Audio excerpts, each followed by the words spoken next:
नमस्कार, आप देख रहे हैं आई इंडिया और मैं हूं डॉक्टर पंकज सिंह गौर। और आज आई इंडिया के स्टूडियो में खास मेहमान आए हैं। आप सभी का पहले परिचय कराते हैं। आपका नाम है अमित भदौरिया, हाई कोर्ट के वरिष्ठ अधिवक्ता हैं और बहुत सारे ऐसे मामलों की जो जनहित के होते हैं उनको जिताने का काम करते हैं, उनके पक्ष में फैसला लाने का काम करते हैं। आज ऐसी ही एक विषम समस्या को लेकर जो समस्या लोग मान रहे हैं उसको दूर करने के लिए हम लोग आज बैठे हैं। दरअसल हाई कोर्ट का एक आदेश 69,000 शिक्षकों की भर्ती को लेकर आया। उसके बाद बहुत सारे वो शिक्षक जो पिछले 4 साल से नौकरी कर रहे हैं उनको लग रहा है कि उनकी नौकरी खतरे में पड़ गई है। और इस ऑर्डर में क्या कुछ है ये आज जानने का प्रयास करेंगे। भर्तियां जो होती हैं उनमें कहां पर विसंगति होती है, मामला कोर्ट तक कैसे पहुंचता है, तो कड़ी दर कड़ी बहुत सारी बातों को और जो लोग इस चिंता में डूबे हुए हैं, खासकर वो शिक्षक और उनके परिजन कि जो ऑर्डर आया है हाई कोर्ट का, जिसके बाद ये कहा गया है उस ऑर्डर में कि जो मेरिट सूची थी वो रद्द कर दी गई और बेसिक शिक्षा विभाग को ये ऑर्डर हुआ है कि 3 माह में फिर से मेरिट सूची बनाई जाए। तो यानी 69,000 शिक्षकों के लिए ये खबर, ये जानकारी बहुत ही महत्वपूर्ण है और इसको जानने के लिए ही हमने आमंत्रित किया है हाई कोर्ट के वरिष्ठ अधिवक्ता अमित भदौरिया जी को। आपका स्वागत है। जी बहुत बहुत नमस्कार जी। मैं हाई कोर्ट में वकालत करता हूं और आपकी जानकारी के लिए बता दूं कि हाई कोर्ट में मैं वरिष्ठ अधिवक्ता नहीं हूं, अधिवक्ता हूं। मेरी नजरों में अधिवक्ता और वरिष्ठ अधिवक्ता की 2 कैटेगरी होती हैं। एक वरिष्ठ अधिवक्ता होता है जिसको हाई कोर्ट खुद सुसज्जित करता है और हाई कोर्ट के जज के बराबर का ओहदा देता है, लेकिन मैं अभी अधिवक्ता हूँ। 20 साल की वकालत है, तो अभी मैं उस दृष्टिकोण पे नहीं पहुंचा हूं और आप सबकी कृपा से हाई कोर्ट में वकालत कर रहा हूं। जी चलिए, 20 साल का लंबा चौड़ा अनुभव है वकालत के क्षेत्र में और हाई कोर्ट में बतौर अधिवक्ता।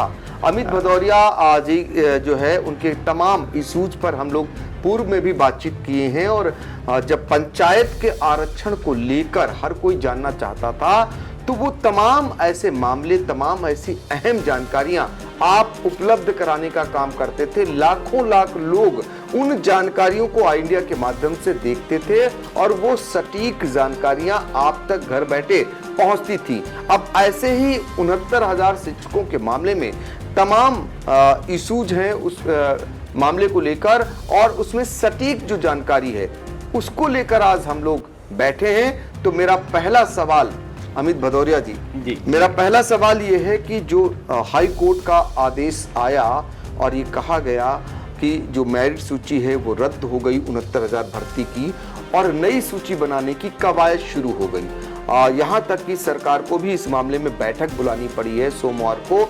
ऐसे में वो जो ऑर्डर है और जो उहापोह लोगों में है उसको जरा दूर करिए। क्या है? बिल्कुल, मैं आपको बताना चाहूँगा कि ये जो 69,000 शिक्षकों की भर्ती है ये कई बार कोर्ट के परिसर में गई, अलग अलग मुद्दों को लेके कोर्ट के का दरवाज़ा खटखटाया।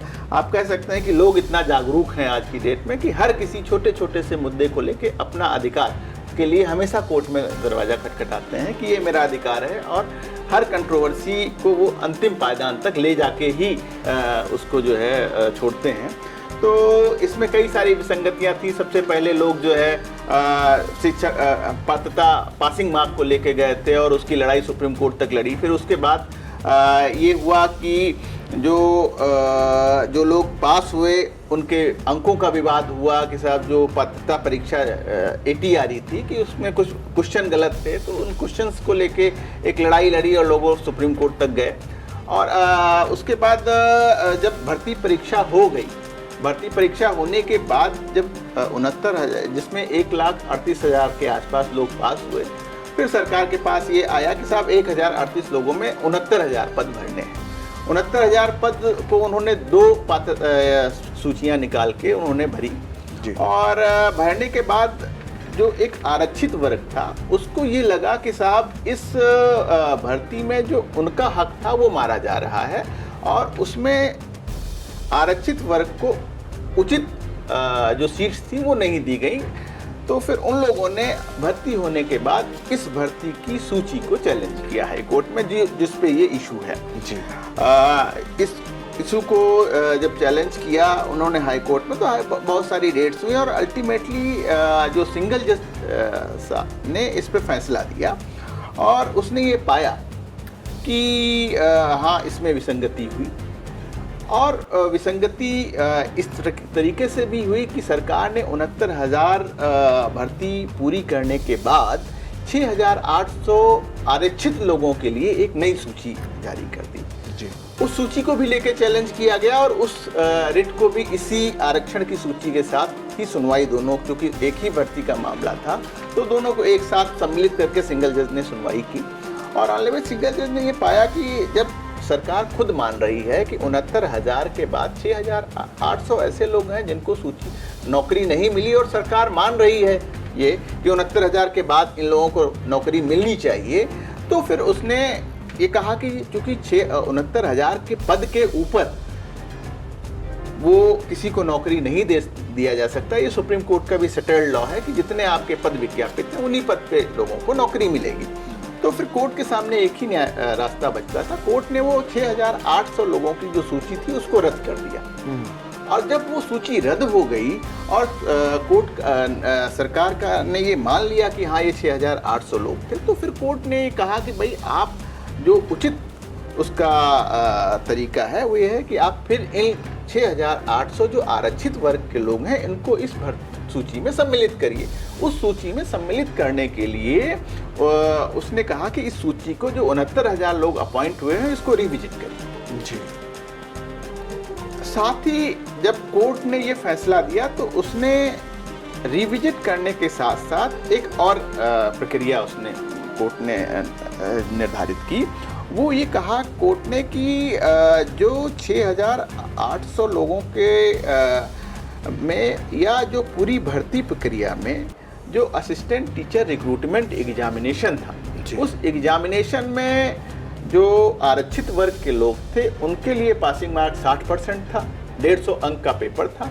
60% मतलब उनको 90 अंक प्राप्त करके परीक्षा में पास करना था और सामान्य लोगों के लिए 65% था। तो इट मीन्स कि उनको 97 अंक पाके पास करना था।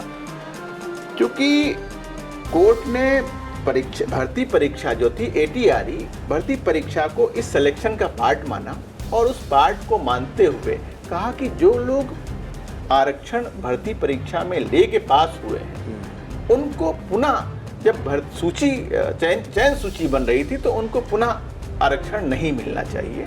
तो कोर्ट ने ये व्यवस्था दी कि 90 से 97% जो लोग 97 अंक में जो लोग पास हुए हैं उनको आप आरक्षित वर्ग में ही रखिए और उससे जो ऊपर लोग हैं उनको आप सामान्य वर्ग में रखिए और इस तरीके से नई सूची बना के और आप सभी लोगों को अपॉइंटमेंट दीजिए। ये ऑनरेबल सिंगल जज का जजमेंट था कि आप सभी को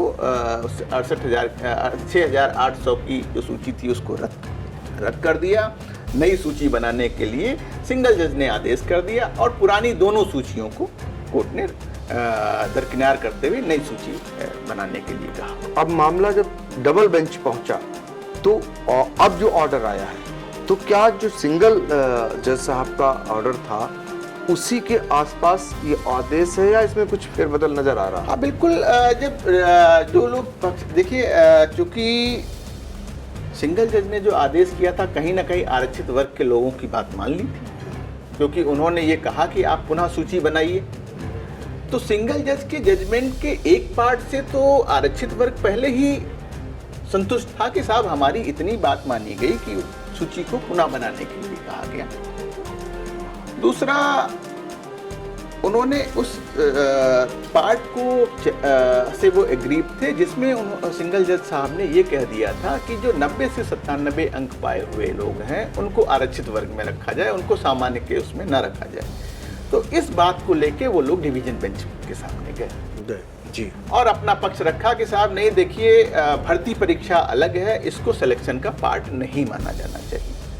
तो पहली जो याचिका फाइल हुई वो आरक्षित वर्ग की तरफ से यही हुई, और ड्यूरिंग द जब वहाँ पे बहस हो रही थी तो सिंगल जज साहब ने जो और बिंदु डील किए थे, जैसे कि इसके साथ में एक टीईटी की परीक्षा होती थी। टीईटी में भी ये कहा गया कि साहब जिन लोगों ने टीईटी में आरक्षण पाया हो उनको भी आरक्षित के वर्ग में न रखा जाए, तो उसको कोर्ट ने नहीं माना। और छोटे मोटे और भी इशू थे। तो इन सारे इशू को लेके जब डिवीजन बेंच के सामने बात आई तो उन लोगों ने अपना फिर से पक्ष रखा कि साहब जो बाकी तो हम सिंगल जज के जजमेंट से व्यथित नहीं हैं, लेकिन हमारा टू द एक्सटेंट हम इस व्यवस्था में व्यथित हैं कि ये जो 90 से 97 के बीच पासिंग मार्क रखा गया, और पासिंग मार्क में जो लोग पास हुए उनको आरक्षित वर्ग में ही संकुचित कर दिया गया, ये सिंगल जज का जो जजमेंट है वो गलत है। सारे पक्षों को देखने के बाद जो अब डिवीजन बेंच का जजमेंट आया, तो उन्होंने एक तरीके से जो सिंगल जज का जजमेंट आज के पहले आया था उसी को बरकरार रखा, केवल इतना सा मॉडिफाई किया कि जो सिंगल जज ने ये व्यवस्था दी थी आरक्षित वर्ग के लिए कि जो 90 से 97 अंक पाए हुए हैं उनको उसी वर्ग में रखा जाए, सिंगल जज डबल बेंच ने कहा नहीं, ऐसा नहीं हो सकता है, ये भर्ती परीक्षा इसका पार्ट नहीं है, और इनको इस भर्ती परीक्षा में जो भी रिजर्वेशन मिला है वो चयनित सूची बनाने के समय लागू नहीं होगा।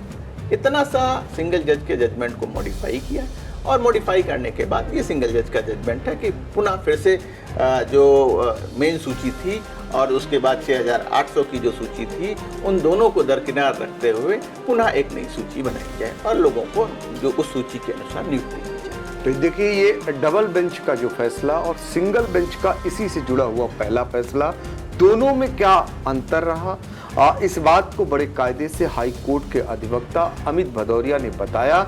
चूंकि ये हर कोई जानना चाहता है और 4 साल से नौकरी कर रहे हैं जो 69,000 शिक्षक पदों पर भर्ती पाए थे।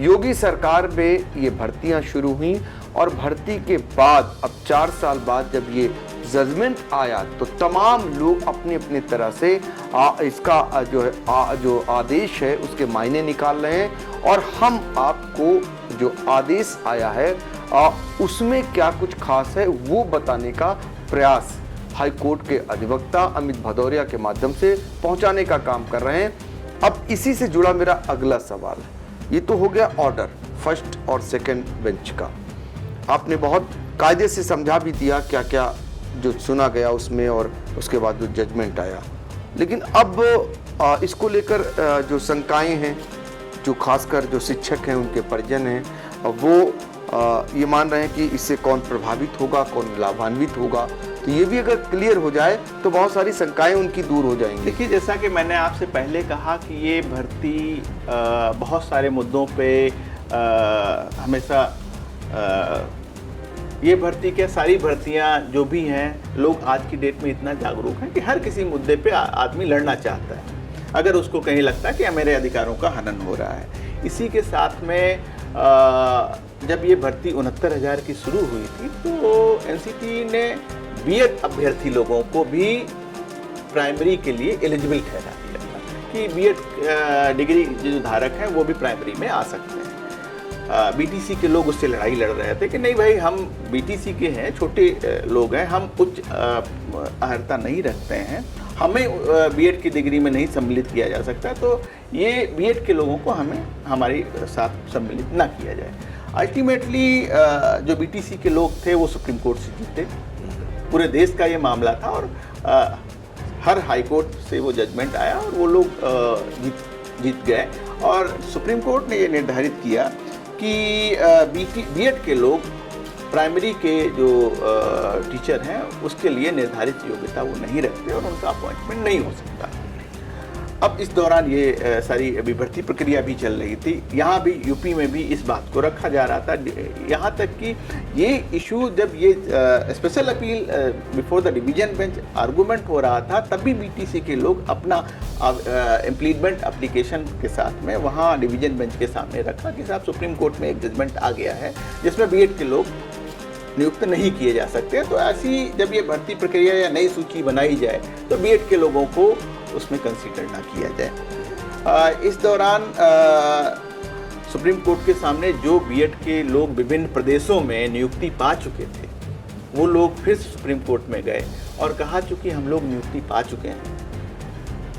सरकार गई उन प्रदेशों की और उस जो जजमेंट सुप्रीम कोर्ट ने दिया था उसके लिए क्लैरिफिकेशन की एप्लीकेशन लगाई। जब क्लैरिफिकेशन के लिए एप्लीकेशन लगाई तो सुप्रीम कोर्ट ने उस क्लैरिफिकेशन के आदेश पे ये स्पष्ट किया कि उसके जजमेंट की तिथि तक जिन लोगों को अपॉइंटमेंट मिल चुका है उनकी नौकरी नहीं जाएगी। लेकिन साथ ही उसने आगे की लाइनों में ये कहा कि अगर हमारे जजमेंट की जो तिथि 11 अगस्त 2023 है, उस तिथि के बाद अगर कोई सिलेक्शन प्रक्रियाधीन है, चल रहा है, या कोई लिस्ट तैयार हो गई है, अभी नियुक्ति नहीं मिली है, तो उसका इंटाइटलमेंट नहीं होगा, उसको नियुक्ति नहीं दी जा सकती। तो आज की डेट में ये कंफर्म हो गया कि सुप्रीम कोर्ट ने ये कह दिया कि जिसकी नियुक्ति मिल चुकी है उसकी नौकरी बीएड के अभ्यर्थी को नहीं ली जाएगी, लेकिन जिनको नहीं मिली है उनको अब नौकरी भी नहीं दी जा सकती। तो जब नहीं दी जा सकती, आज की डेट में सरकार के सामने ये एक बड़ा प्रश्न होगा कि 6,800 वो व्यक्ति जिनकी सूची रद्द की है डिवीजन बेंच और सिंगल बेंच ने, उसमें जो बीएड के अभ्यर्थी हैं, क्या उनको नौकरी दिया जा सकता है? उसमें अधिकांशता वही लोग हैं, बीएड के लोग, उस 6,800 में जो बीएड से हैं। तो जहाँ तक जो लोग सेलेक्ट हो चुके हैं उनके मन में ये आशंका है कि लिस्ट अगर रीड्रॉ होगी, पुनः सूची बनेगी, तो ये 6,800 लोग आ जाएंगे, हम बाहर निकल जाएंगे। तो ऐसा संभव नहीं है।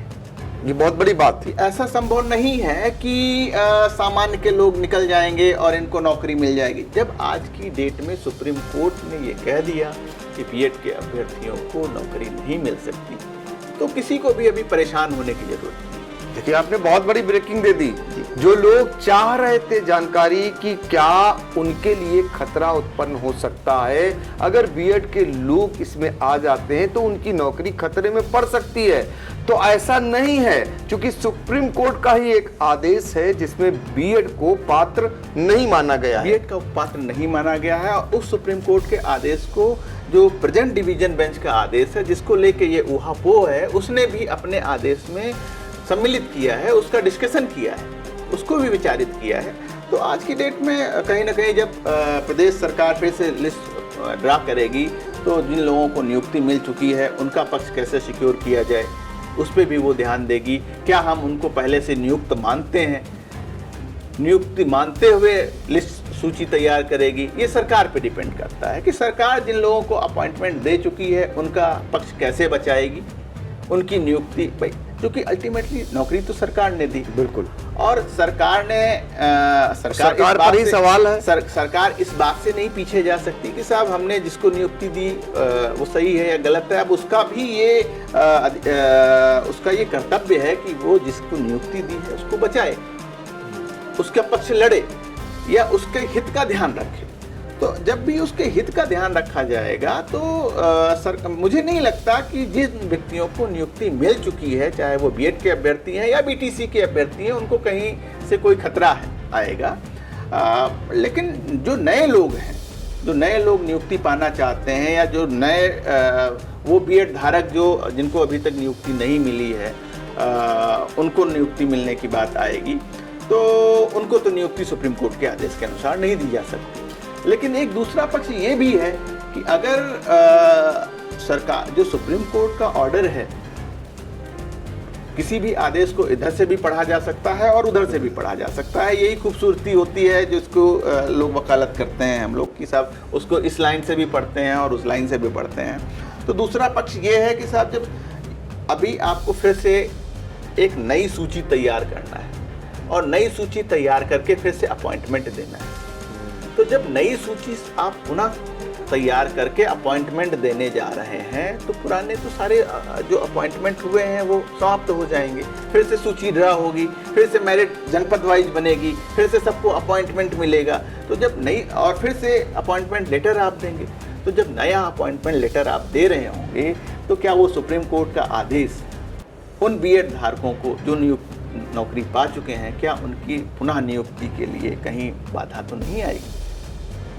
इस बात को भी, ये छोटे छोटे से सवाल है जो जैसे बीटीसी के लोग अब ये अपनी बात उठाएंगे, वो कहेंगे कि साहब ये वो अपना पक्ष रखेंगे।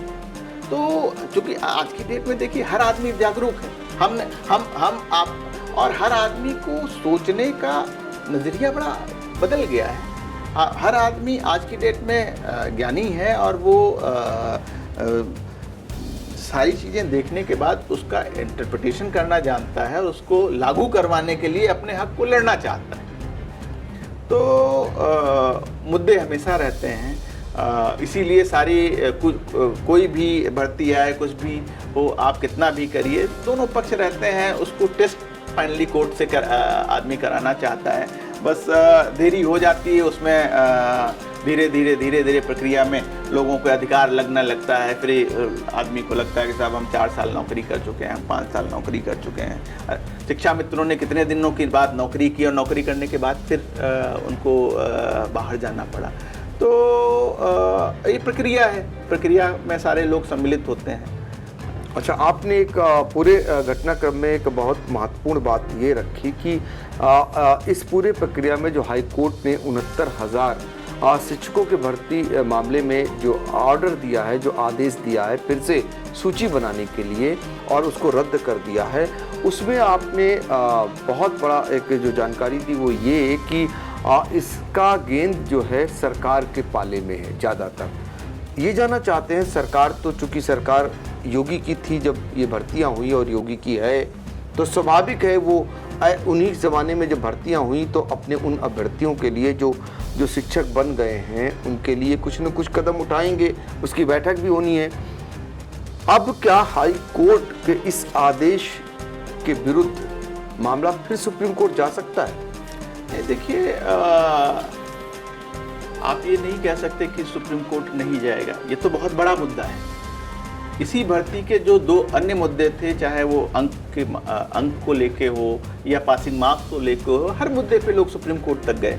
तो सुप्रीम कोर्ट सरकार जाएगी या जो पक्ष उससे अभी भी एग्रीव्ड हैं वो जाएंगे, तो सुप्रीम कोर्ट तक तो वैलिडिटी चेक ही होनी है, ये तो आप मान के चलिए। अगर और सरकार भी वहाँ जाएगी, सरकार या तो पक्ष में रहेगी, नहीं पक्ष में रहेगी तो विपक्ष में रहेगी। सरकार तो अपना पक्ष सुप्रीम कोर्ट के सामने रखेगी, ये चाहे अपीलार्थी के रूप में रखे या विपक्षी के रूप में रखे।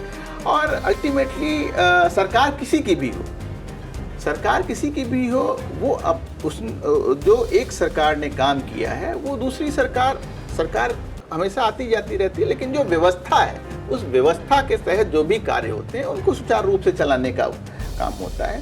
तो सरकार ने अपना काम किया, सरकार के अधिकारियों ने अपना काम किया, उन्होंने सुव्यवस्था के अनुसार किया। उनके नियम कानून बनाने में जो खामी रही उसको कोर्ट ने सही किया।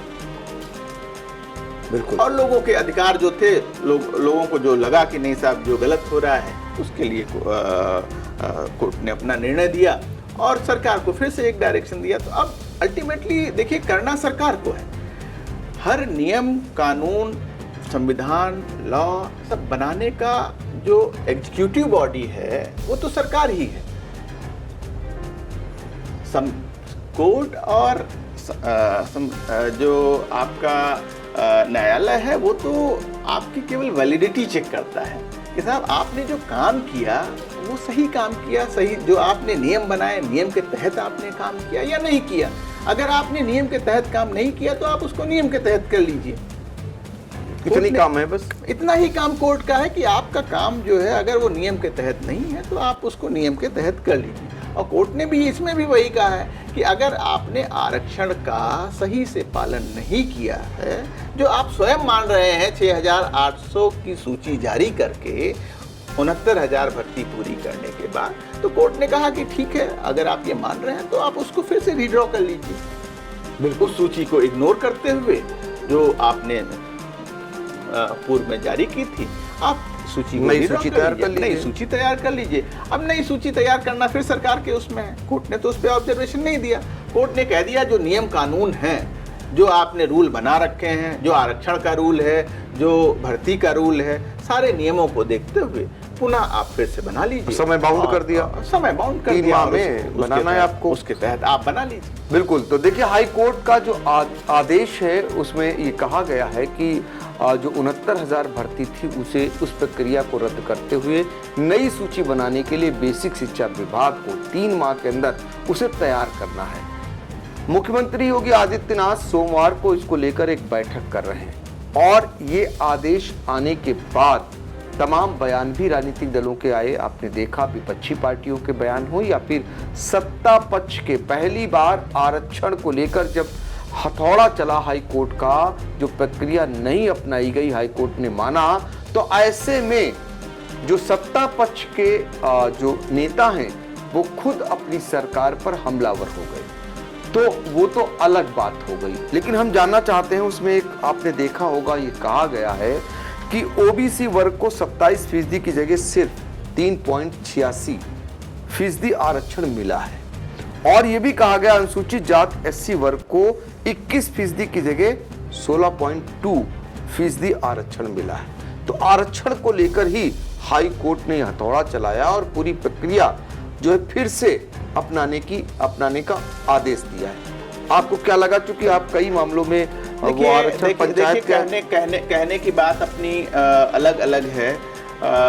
अगर आप आंकड़ों के तरह उस पर देखेंगे, क्योंकि मैं सामान्य वर्ग के पक्ष को कोर्ट के सामने रख रहा था और उसमें हमने जो सिंगल जज ने जो अपने सारी डाटा निकाल के रखा था, तो आपको देखना होगा कि 69,000 लोगों में जो सामान्य वर्ग के लोग हैं वो मात्र 13,000 लोग सेलेक्ट हुए। सिर्फ 13,000 लोगों जो सामान्य वर्ग के लोग हैं उनको अपॉइंटमेंट मिला, बाकी सारे लोग आरक्षित वर्ग के हैं। तो कहीं ना कहीं इस पर प्रश्न चिन्ह लगता है कि आरक्षित लोगों को कितना नौकरी मिली और सामान्य वर्ग को कितना नौकरी मिली। इसी पक्ष को लेकर जो हमने सिंगल जज के सामने कहा था कि जो सिंगल जज का जजमेंट है कि जो एटीआरई में भर्ती परीक्षा थी उसमें जिन लोगों ने रिजर्वेशन पाया और रिजर्वेशन पाने के बाद जो मेरिट सूची बनी उसमें फिर से उनको रिजर्वेशन के ऊपर लाया जा रहा है। उससे आरक्षित के लोगों को लाभ मिल रहा है। आप इसमें जितने भी शिक्षा मित्र लोग थे, क्योंकि शिक्षा मित्र लोग इतने दिनों से कर रहे थे, हम भी उनका पक्ष रख रहे थे, उनको सारी भर्ती में सुप्रीम कोर्ट के आदेश के बाद राज्य सरकार ने 25 अंक भारांक के तौर पर दिए थे। तो जो भी शिक्षा मित्र 90 से 97 के अंक में पास हुए, चाहे वो किसी भी आरक्षित वर्ग के हों, और पास होने के बाद जब उनकी फाइनल सूची ड्रा हुई तो उसमें जो ओवरऑल मेरिट बनी उसमें उनके 25 अंक जुड़ गए। तो 25 अंक जुड़ने के बाद वो सामान्य वर्ग में ही आ गए। पास हुए आरक्षित वर्ग को लेके के कोटे में एटीआरई में और आ गए सामान्य वर्ग में। तो उन्होंने सामान्य वर्ग की जितनी भी सीट्स थी उनके कोटे से भर गई। तो यही कारण रहा कि जो सामान्य वर्ग में थे वो केवल मात्र 13,000 लोग हो पाए। सिंगल जज ने यही कहा। सिंगल जज ने जब ये जो अनुपात देखा वो बहुत कम था, इसीलिए सिंगल जज का ये मत था कि नहीं, ये जो भर्ती प्रक्रिया है, जो एटीआरई एग्जामिनेशन है, वो भर्ती प्रक्रिया का उसका पार्ट है और उसमें जिन लोगों ने आरक्षण को पाके पास किया है उनको फिर से आरक्षण का लाभ न देते हुए उनको उन्हीं के वर्ग में रखा जाना चाहिए। लेकिन हर न्यायालय का अपना मत है। डबल बेंच ने उनके मत को नहीं पाया और डबल बेंच ने कहा कि नहीं, इसको जो है भर्ती प्रक्रिया का अंग नहीं माना जाना चाहिए और सिंगल जज के उस पार्ट को मॉडिफाई कर दिया और कहा कि नहीं, जो डबल सिंगल बेंच में ये जो जजमेंट था कि इनको उसमें रखा जाए, ना रख के अब उन्होंने कहा कि साहब उसमें जो जिन लोगों ने आरक्षण पाया है वो इसमें काउंट नहीं होगा, तो इसमें काउंट नहीं होगा, इसमें फिर से आरक्षण का उसको लाभ मिलेगा। तो देखिए, आरक्षण को लेकर जो तमाम जानकारी चाहते थे वो भी बहुत सलीके से, बहुत अच्छे तरीके से, चूंकि इसमें अलग अलग पार्ट, अलग अलग पक्ष की ओर से अलग अलग वकील थे और इसी भर्ती के एक पक्ष के वकील जो हमारे साथ मौजूद हैं, अमित भदौरिया, जो कोर्ट में पैरोकारी कर रहे थे। तो जाहिर सी बात, ये पूरा मसला जानते हैं, पूरी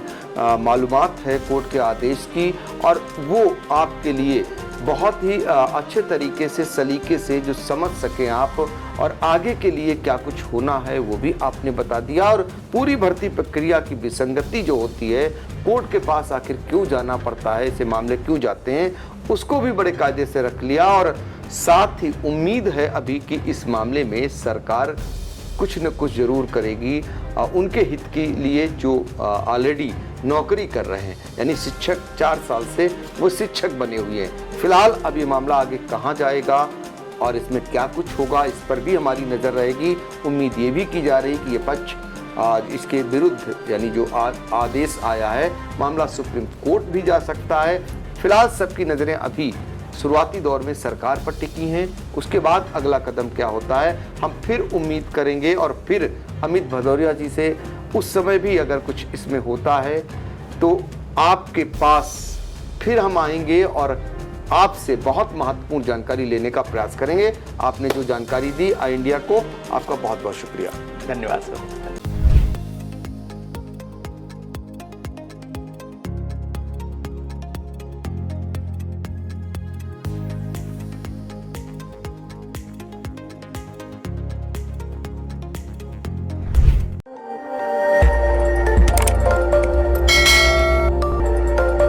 खबर आपकी, नजर हमारी। देखते रहिए आई इंडिया।